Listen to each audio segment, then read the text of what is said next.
But for Justin Trudeau to pass anything, he needs the support from other parties. So will the NDP be a dance party for the Liberals? Let's find out. We're joined now by NDP Leader Jagmeet Singh. Good to see you, sir. Good to see you. The first priority is the new NAFTA, the USMCA. Will the NDP support that and help ratify it? Well, we've not come out with our position on that. What I can say is that we are committed to making sure we make a decision that's in the best interest of Canadians.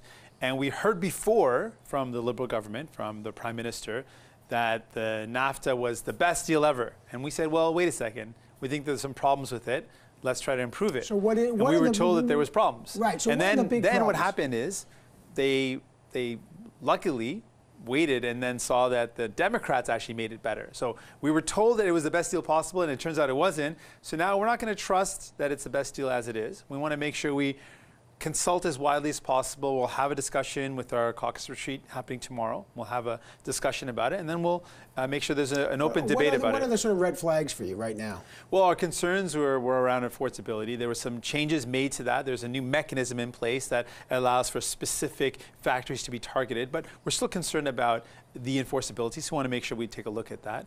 We know that there was concerns around the prices of drugs and medication, and those changes seem to be made. We want to take a closer look at that. We want to make sure, really, when it comes to any trade deal, what we've seen in the past from Liberal and Conservative governments, their focus hasn't been on making sure that workers get the best deal. They focused on multi-million-dollar corporations instead of the people, and I want to make sure we focus on people. The danger in a minority for a guy like you is you become Dr. No. You reject everything. You know, the NDP, they've never seen a trade deal they like. They're not practical. That's why they'll never govern. That's the problem. You got Jerry Dias, the head of Unifor, says this is a much better deal than the old NAFTA.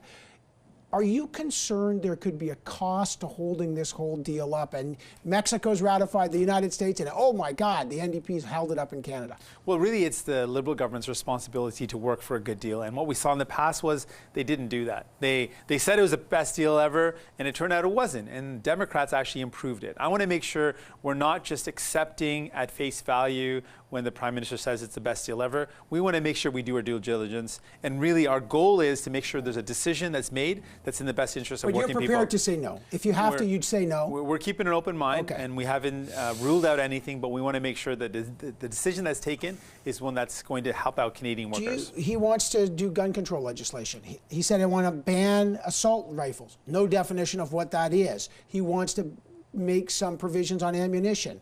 He has all sorts of issues punishing smugglers in a harsher way. Is the NDP in support of more gun control?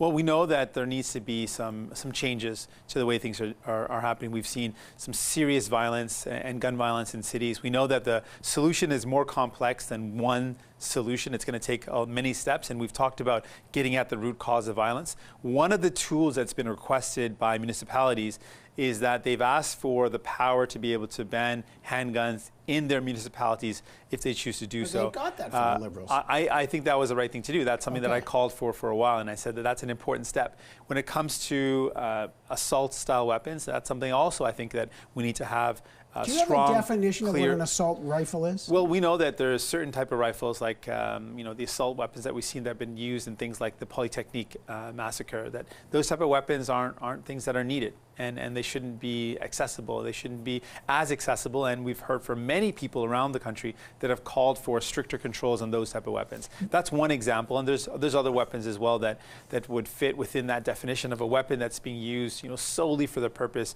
of inflicting harm on another human being. There's a strong culture of access to hunting rifles, and that's something that's a big part of the lifestyle for many people. But there's certain weapons that have no place in our society, and we've got to make sure we're making the right decisions around the control and the limitation on those weapons. Would you support a prisoner swap to get the two Canadians, Michael Kovrig and Michael Spavor, out of a Chinese jail? Some have said Canada should just release Meng Wanzhou, the Huawei exec, send her back to China, get the Canadians back, and be done with this because we're stuck in a rock and a hard place. What would you do? Well, I can say that the situation is one that's very troubling. We've got Canadians that have been detained for so long in really harsh conditions, and we want to make sure that they're released. Their families are worried, Canadians are worried. It's had a chilling effect on travel and on people who are in China and Canadians who want to go there. So it's deeply concerning, and I know that We've seen a past record of events that have not been very good. Canada has not done a good job. So we need to do better. I don't want, though, to take a stance, on TV where in any way it jeopardizes any negotiations that are happening. I don't want to take a stance that in any way makes it harder for us to secure the release of these two Canadians. You follow the process. The extradition trial, you're okay with that? So right now there's an extradition trial that's going on. That's going to follow its course. I think there needs to be a lot more done and better work done to make sure we secure the release of these Canadians. As you and I are speaking, the impeachment trial is going on. You're a lawyer. Yes. Do you think Donald Trump should be impeached?